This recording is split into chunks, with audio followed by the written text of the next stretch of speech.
Vermont-made wooden products are second to none. It's one of the most iconic American brands, and you can feel good about buying them. You know, for the most part, you could point to the place on the map where the tree was cut. So much of what is that Vermont brand is our forests and what comes out of our forests. Our forests are vital to what Vermont is. They provide habitat, they sequester carbon, they provide clean water and clean air, and they also produce wood that we use in our everyday lives, whether it's our buildings or to heat ourselves or the products that we use. Forests are essential, and to have those products and the benefits that our forests provide, we owe a debt of gratitude to the landowners and the foresters and the loggers who work in those woods.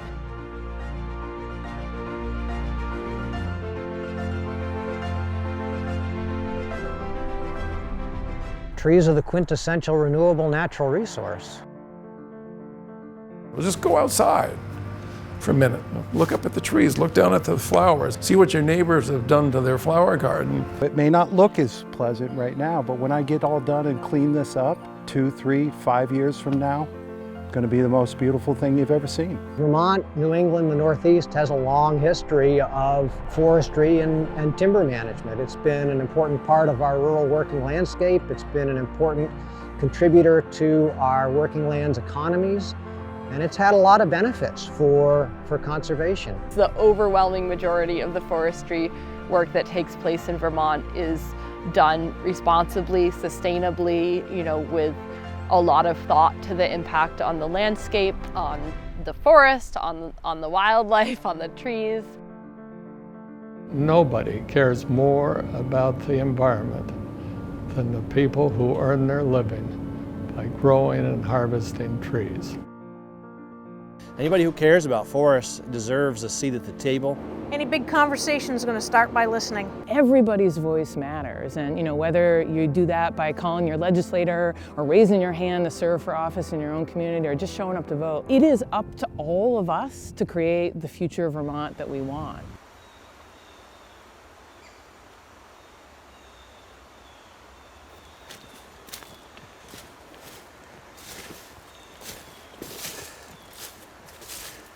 People will create these emotional attacks of forest management. They'll go out to an area that's just been managed and they'll find a 6-inch rut with some water in it and take a picture of that. And then that will be their, their example of why forest management is wrong.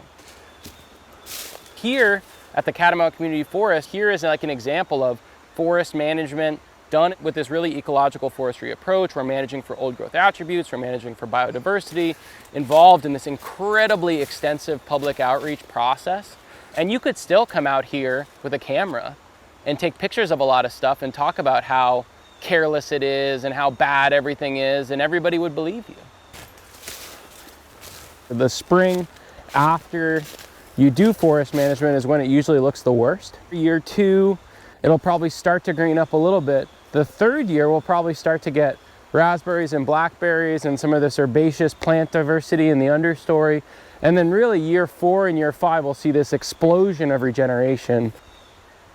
It is just such a assumption that to manage a forest must be in some way taking something away from it. This is what I'm sort of expressing to all of these people who are seeing all this apparent, like devastation. This is actually like a more profound expression of compassion and ecological responsibility than just leaving this forest alone.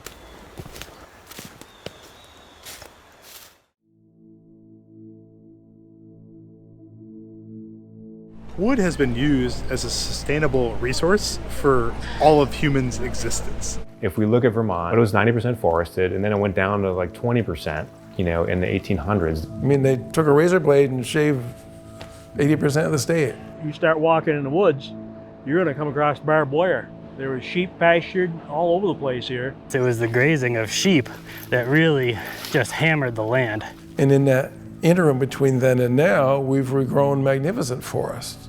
For a century, we gained forest land, every decade. Vermont is blessed to be about 74% forested. And then recently is the first time in a century we've actually lost forest land as a state. And it's not cutting trees, it's cutting trees and then converting that to a house lot. Cutting trees and converting that into, a new shopping center. And that's where we really want to watch out for, because we don't want to lose any more forests. The last inventory we had of kind of forest cover in Vermont predates COVID, and so during that time period, those of us that drive around the state, there's been a lot of houses punched into the landscape, a lot of forest loss, so it's not going to be an excellent data point when the newest inventory comes up. For those who would say, oh, the best thing we can do with these forests is store carbon, here we are. This is storing a lot of carbon. But what's going to happen over time? As we look out through the forest, there's quite a bit of mortality that's already started. These trees are on their way out. Some of them might last, but most of these trees are going to die in the next 50 years one way or another. A lot of our forests have these similar aged tracts because, again, 100 years ago, we cut everything down all at once, and then it all grew up together. So now we have a lot of, let's just say, 80 to 100-year-old trees. Now, those trees, if they're coming to the end of their life cycle, we are going to have a serious mortality problem all at once. And that's not good from a carbon storage standpoint. Carbon is a cycle. It goes in a cycle, so it's sequestered by the trees. When it dies, it actually gives off carbon. Old growth forest, yes, it stores carbon, but it eventually becomes a carbon source rather than a carbon sink. A carbon sink is a forest that sucks in, sequesters more carbon than it emits. In Vermont, we have more sequestration, so the trees are absorbing more carbon than they're releasing when we do logging. Not all of the carbon we remove from the forest is immediately lost.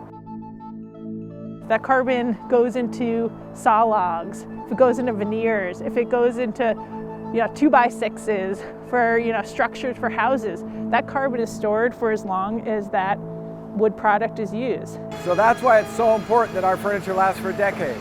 We are refinishing furniture we made 20, 30, and 40 years ago for the grandchildren of the people who originally bought it. We certainly have houses in Vermont that are storing carbon for hundreds of years. The wood that you're taking out of the forest is being fully replaced, so you're increasing carbon storage in the forest. If you're then using that wood as building material, it's actually doubly storing carbon because the carbon is stored in the wood while also housing people. I have a hard time not seeing that as a beautiful big picture, that all the pieces are fitting together. We're growing it over and over again. If we need more housing, which we do, we should be using carbon-friendly building materials and thinking about, can we both build some, mass timber buildings, in communities that need that housing in ways that both can provide our housing needs, but also are doing it in a way that's much more carbon-friendly than the steel high-rises and stuff that's going up in Burlington and other communities. If we're not using wood, what are we using? And we're using plastic, we're using steel, we're using concrete, which has a much heavier impact on the environment. There's not a lot of alternatives to fossil fuels, and wood is one of them. When we use wood in our buildings and for our heat and for our products, we can actually help reduce our fossil fuel consumption. It's very different than what's in your iPhone, very different than what's in a solar panel, very different than what's in a wind turbine or in a steel beam. All those things are resources that are not renewable. From the packages that they receive, from paper, we can add the bathroom, our flooring, our buildings. It keeps you warm in the wintertime. It's a very affordable source of many different aspects of your life. There's never going to be a time when we just don't consume resources anymore. If we do not harvest or manage forest in Vermont, we will have a preserve, and we're going to push our impacts elsewhere. So that means more fossil fuels to bring it in. And the kind of forestry that may happen in that place is not likely to be as good a forestry as that happens in your backyard. And a portion of that's coming from parts of the globe where there are greater environmental justice issues. There's basically sovereign rights being taken away from indigenous people, and exploitation of forest lands or conversion of native forests into plantations. Okay, well, we've got our piece. Sucks to be you. You need timber from somewhere else. Too bad it was from the rainforest, but I feel really good about what happened here because we didn't cut anything. It's a bit sad that we're back at this place where it's largely, you know, people of affluence that can afford to get their wood anywhere that are saying, yeah, I just don't want to cut where I live and operate. There are an incredible number of threats that forests face. The effects of our changing climate are, no question, impacting what we can do. We have invasive species that we're watching out for. We are losing acres of forests to development pressure. That's the biggest threat to forest, is losing actual forest land to pavement. You gotta focus on the primary stressors to the environment. That's not forestry. Forestry is providing benefits to it. So we should be nurturing that part of it. And we should be dealing with the real stressors. Once we lose that forest, we've lost all those benefits from a carbon standpoint, from a biodiversity standpoint, from a potential for wood product standpoint. With so much of our landscape being privately owned, it even more strengthens the importance of being able to harvest sustainably and make a case for keeping those forests as forests by being able to afford to have large tracts of forested land. It can be harder and harder to own and maintain a forest because of the costs. The landowner who can't pay his taxes is going to have to survive economically somehow, so he's going to take that 450-acre farm and he's going to parcel it out. We needed solutions that work for families at their kitchen table. There's this current use program here in Vermont that helps people, gives them a little bit of relief on their tax burden on forest land. We have 4.5 million acres of forest land in the state.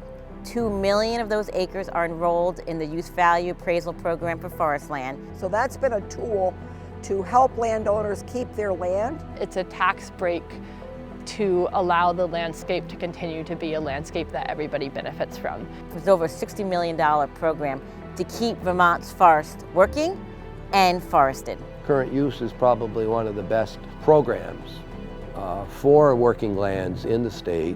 What it's done is increase the quality of the logs that we're getting. That's what I think. Current use is absolutely essential. It's part of the reason why Vermont still looks the way that it does. I mean, I look at these and I'm amazed at the size. You know, I mean, the stuff that I started with, we wouldn't even accept today. All land that's in current use is managed forest land. That means all of those acres have a forest management plan that is overseen by a forester and approved by our foresters here. So much of the forested land that we have in Vermont exists because of the economic viability of owning forest land being made possible through sustainable forest harvest practices.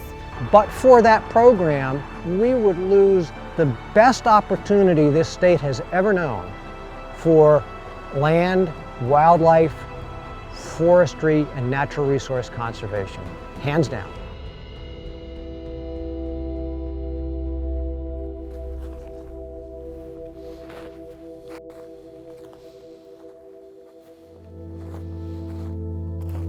So this was toppled in a microburst, I believe. What it created was this beautiful early successional habitat. So these are sort of smaller trees. They're also different species. They're species that do really well in the sun. So you have paper birch and pin cherry, and let's see, white ash, and what else am I seeing in here? Lots of, striped maple. You have the rubus species, so those are the blackberries and raspberries. So the sort of shrub layer comes in, and this is great for wildlife habitat. It breaks up the canopy, so you get diversity in the forest horizontally. So, right, this forest is very different from the forest right behind us or the forest over there. So it creates this mosaic of different conditions, which promotes biodiversity and resilience. When you look at a job that's just been harvested, it might not be the most beautiful thing, but the next year or two you go back and look and you've got deer in there eating on the berry bushes, you've got rabbits under the treetops. I mean, things are happening there that weren't happening there before. The young forests sequester way more than an older forest. In certain parts of Vermont, we have very little young forest. Less than 1% of the forests in southern Vermont are in what we would consider to be a young forest condition. And now we're in year 3 after the harvest, and some of these trees are 10 feet tall. Bear and deer and every kind of creature will use this habitat. From the point of view of a moose, from the point of view of a snowshoe hare or a cottontail rabbit. Everything in the world eats rabbits. And if they can't live in the woods, you're not going to have any of the other wildlife that people want to go take pictures of. Young forest conditions are providing essential sources of food for all of those animals. We walked through a mature forest to get to this young forest, but it kind of, represents the interconnectedness of nature, right? Like we classify the northern goshawk as an old forest dependent species, but its primary prey is rough grouse, which is a young forest dependent species. So you can't have one without the other. Forestry and the myriad of forest conditions that result from these thoughtful actions of landowners to manage and take care of their forests provide this essential diversity of age classes and structural conditions that are essential for wildlife. You have to have the full spectrum in order to meet all of the needs of all of the birds and mammals and reptiles and amphibians that we have. 2 million plus acres is well managed. And we got more wildlife species than most other states. We need lots of acres with seedling saplings that are robust, healthy, vigorous populations. If we're all a bunch of, 50, 60-year-old people living in a community with no young people, there's going to be problems. Right now, Vermont has lots of mid-aged forests. And from an ecological and biodiversity standpoint, those are not as rich as some of the younger forest conditions or the older forest conditions. We need to be able to figure out a better balance point between all of these various forest age classes. I hate the cliche of like, oh, we're at a tipping point. Quite frankly, we're at a tipping point. Letting this industry just kind of fade away would be catastrophic. It is extraordinarily challenging to keep a logging business going. I've been using savings, lines of credit to get this far through the winter. To have a sawmill, you need to have a supply of wood. You need loggers to keep this whole thing rolling. I only have a certain number of days left to produce enough timber and revenue to get through mud season. Sawmills and paper mills and firewood processors and chip plants are unique as far as development goes. They're providing land use opportunities to enhance the health of our forests. Rural enterprises don't have the profit margin to keep up with the environmental permitting. And I don't think we should reduce our environmental protection, but we need to do it more efficiently. Scaling regulation appropriately to business size.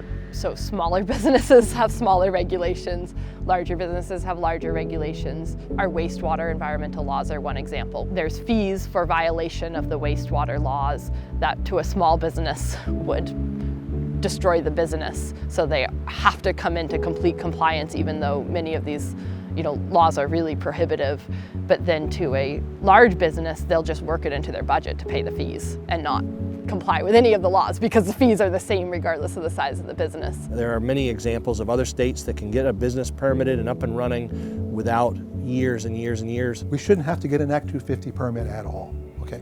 Maybe some kind of an environmental permit, we understand.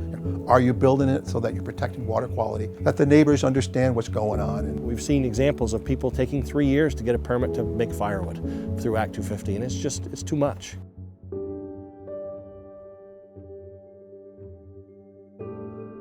We are losing some critical infrastructure in the state. It wasn't that long ago that virtually every small town had a sawmill of one kind or another. One by one, they disappeared. In 1980, there were approximately 60 sawmills operating in the state of Vermont. We're down to 16 mills of any size in Vermont. Now a lot of that wood gets shipped up to Quebec to be processed or elsewhere. These logs behind me, some of that lumber is going to end up in another side of the continent. It's very different today than it was 20 years ago when you had a lot of places to send your wood. There was a high demand and the value of that wood was much greater than it seems to be today. If we care about local, the more mills we lose, that would just be that much more wood leaving the state, which means that many more jobs leaving the state, which means that much more carbon being emitted to then get wood processed that comes back to us as consumers. Anytime we transport material, we increase the carbon footprint of that material. If they're serious about reducing Vermont's carbon footprint, they should be among the strongest supporters of working forests and the sawmills that depend on the harvest of those working forests.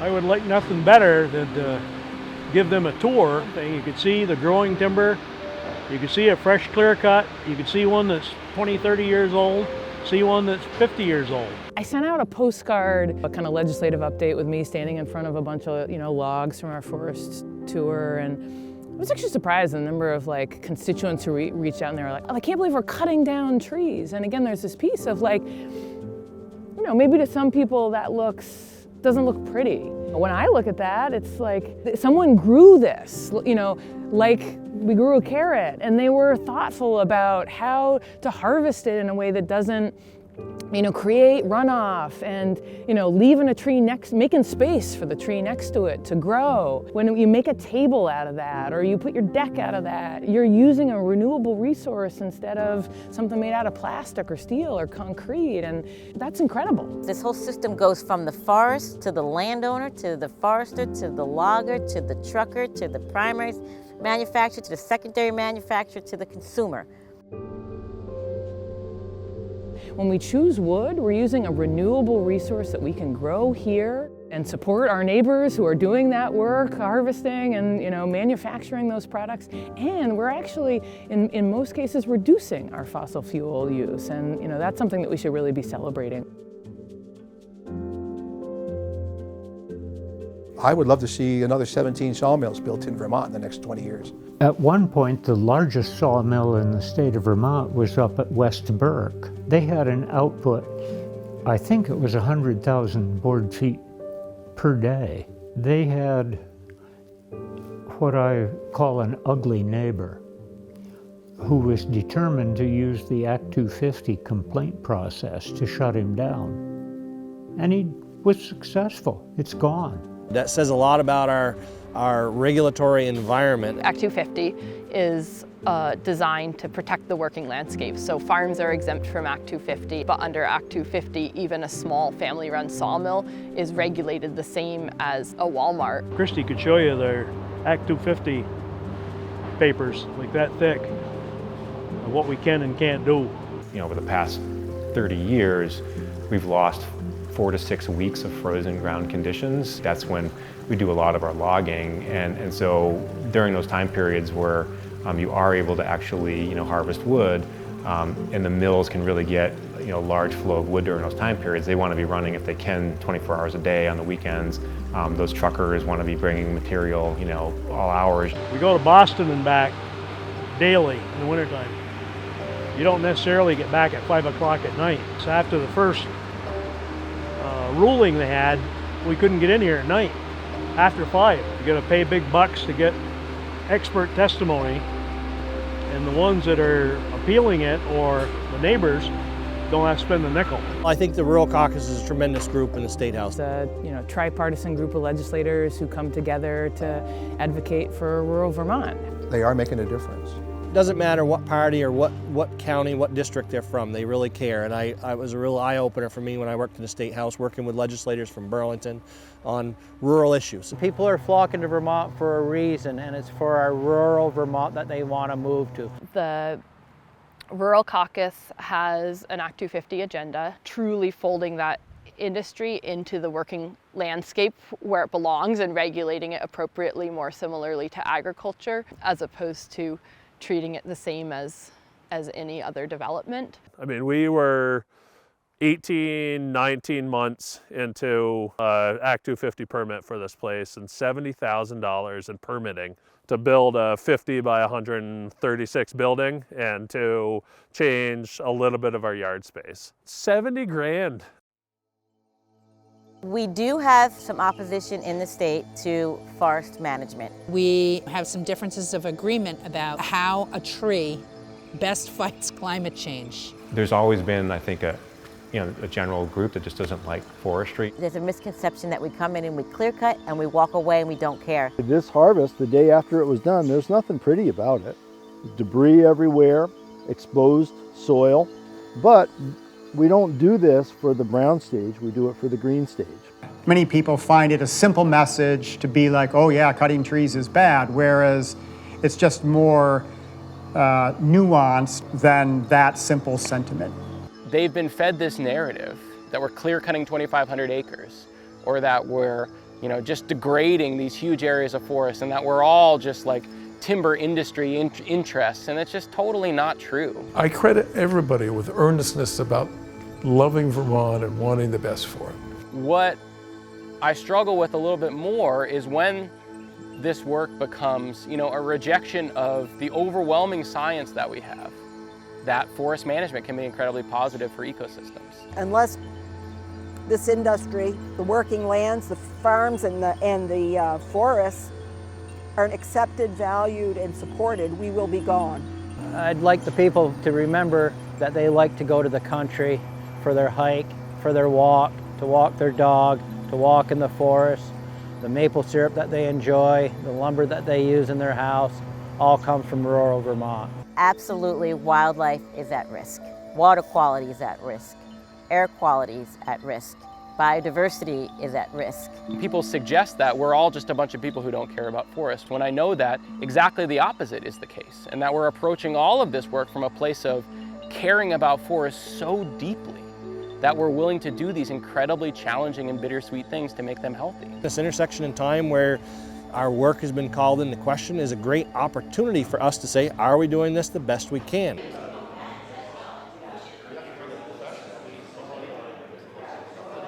I'm so excited for the outcomes of the Forest Future Strategic Roadmap. It's going to be, I think, transformational for the future of the forest economy. We have a 22-member advisory panel that has been meeting since last October. So manage for increased forest health, promote land use policies to maintain working forest lands. That strategic roadmap is planning out our next 10 years. We've had these kind of 10-year plans for agriculture for Vermont for a long time, because it helps the legislature guide its investments in the areas that will have the biggest impact. And what are those key drivers that can be shifting where we're at 10 years from now, and how do we intentionally steer it to the direction we want to?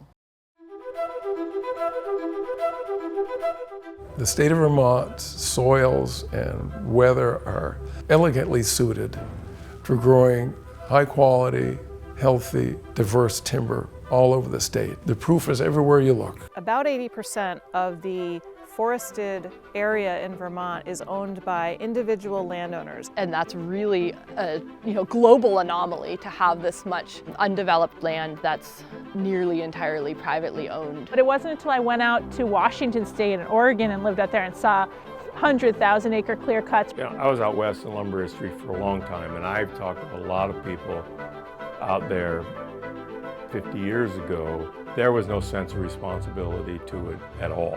So if you come back east and look at forest management, where it's family forest owners, smaller lots, much more diverse forests, New Zealand is a place where they have bifurcated their forests. They want to start having what we have here, forests that are intact, that are sustainably managed. They're actually looking to New England for that. Globally, we do some of the best forestry.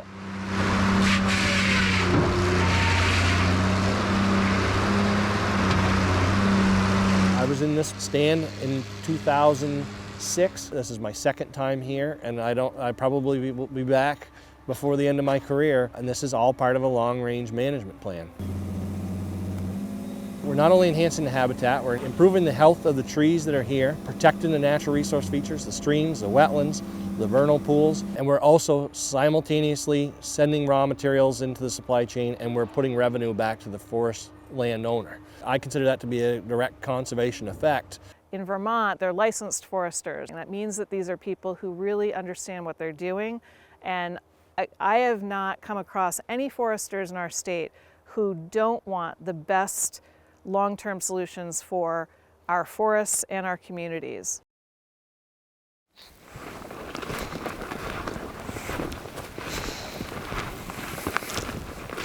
You could see, this tree right here, that's a balsam fir that's broken and tipped over. So we're trying to capture that mortality before it happens. I've developed over time an immense respect for foresters, not simply because they spend a lot of their time looking up, seeing how healthy the crowns of the trees are, but they think 20, 40, 60, 80, 100 years out in terms of what am I doing today to get good product out of the property, but what also is going to grow here. That balsam has not a very good crown, and it's kind of shading in that maple behind it and all this regen in here, so it's a great candidate to remove.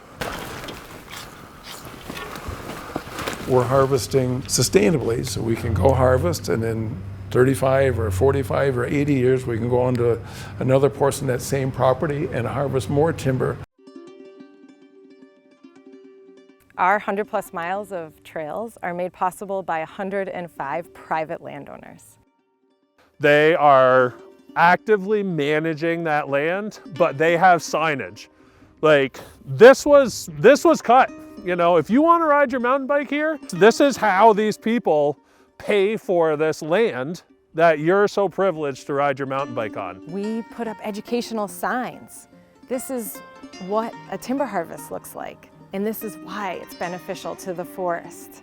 And if someone from Boston visiting one weekend to Kingdom Trails sees that sign and has a better understanding of the jobs that are supported through that timber harvest, of the healthier forest, of the new trail that emerged, then that's a win in my eyes. If everyone who went for a hike in Vermont really understood as they were hiking that they're hiking through private property, knew that there was a forester there working with the logger to make sure that the harvesting was sustainable with minimal impact, understood that that timber was going into being carbon storage in the form of a home for a person, and that the forest is growing back. You're seeing like miles and miles and miles of forest that exists on this landscape because of the forest products industry, then I wonder if we might have different policies. We need to change the narrative. The work that we're doing really is doing ecosystem restoration at scale while producing local renewable resources, and we need to celebrate that. I came up here and just fell in love with the area. When I see friends traveling back down south, and I get to stay here. No one has ever been told not just that forest management is okay or that it's acceptable, but that it's beautiful and that it's vital. This is amazing.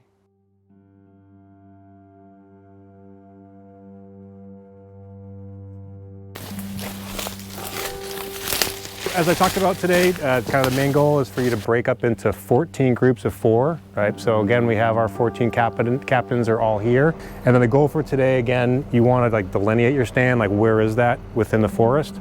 And then take observations, what's out there in terms of ecological features, other things that are striking you, that this would be a great place to manage for wildlife habitat, or there's some pretty awesome pine here that would make sense for managing for commercial purposes. Our students are just so creative and thoughtful, and they're just a very different breed than when I was going through forestry school or other. It's just a fun time to be working with them. How many plots have you all done?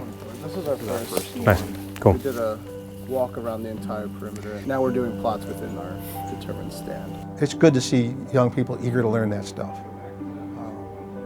We need to keep that. We need to grow that.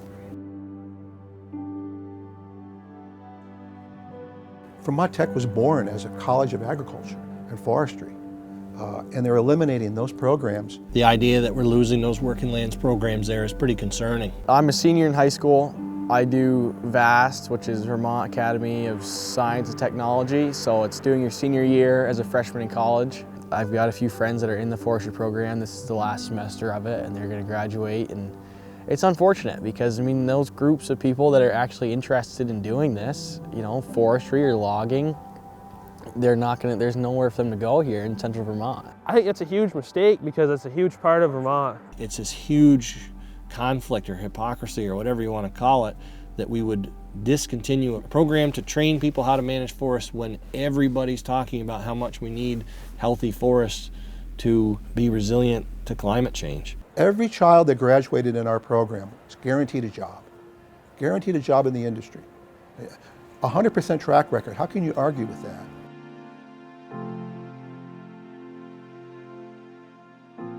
Many people don't have a really good sense as to what foresters do. They love our forests and they love the products that come out of our forests, but they actually don't understand what happens in between. I started the company in 1973. I hope that we can continue in Vermont to encourage the management of our forests that allows us to harvest the wood that we need to make really responsibly built furniture. It's very important to our customers that they know the wood is sustainably harvested.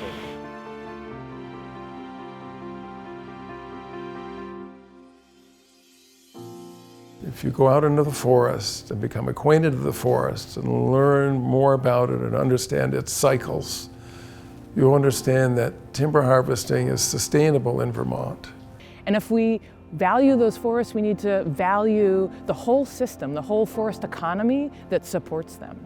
I mean, how many of us in our house don't use wood? We all sit in a chair that's using some wood to it.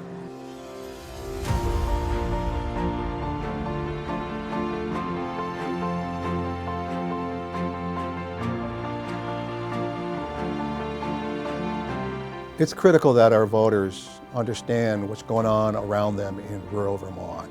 It's crucial that they pay attention to the rural economy and vote accordingly. A lot of times, the narrative that seems like it makes the most sense when you hear it is not going to be the one that's true. To my colleagues, I would say, I know this is not an issue that's really important to you, but we have to think about, in our overarching goals, where does this fit?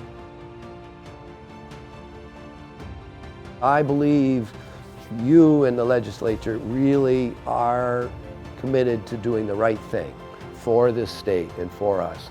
And so for you to get to know us and the forest industry is one of the most important things you can do, because it plays a huge role in all of these issues that we're talking about in Vermont. The legislators have the smallest districts in the country. So that means we have more legislators per person than other states. I represented just over 4,000 people when I was in the legislature, so every vote did make a difference in that election. We're not going to let our communities be ignored anymore. We're going to advocate for what we need. We're going to tell our stories, and we're going to be a part of figuring out how to make a Vermont that works for everybody. Can you imagine a local renewable resource that contributes positively to our local economies and our working landscape, and that can be harvested while we help an ecosystem heal? And what could be better than that? Conservation in itself isn't a value. Conservation is a tool to accomplish values. And what are kind of those core values? Like, you want to protect the land. Why? What are you protecting? Is it biodiversity? Is it kind of complex ecosystems? Is it tourism? Is it working landscapes and people who live and work in those communities? You know, there's many, many, many right answers, but the wrong answer is to just completely ignore the people factor. If we're kind of conserving natural areas in a way that is distancing the very people who live and work in or on the edges of those natural areas, then that's where we've gone awry. My message to people in the forest products industry is be tenacious, don't give up. What you're doing is needed. And here we are. This was cutting almost everything 3 years ago, but we left selected trees to create a more diverse forest than just a clear cut. If this were just a clear cut, there'd be more birch, maybe some poplar, more pin cherry, and less maple, less spruce. There's a little spruce in here. We did a clear cut, a regeneration harvest in an old field stand that had been abandoned. You could chart it over the 40-year time period that the stand had done, had done nothing, and that actually growth rates had reduced and the tree mortality had increased. And now, here it is 10 years later, you walk through that and there's sugar maple, yellow birch, aspen.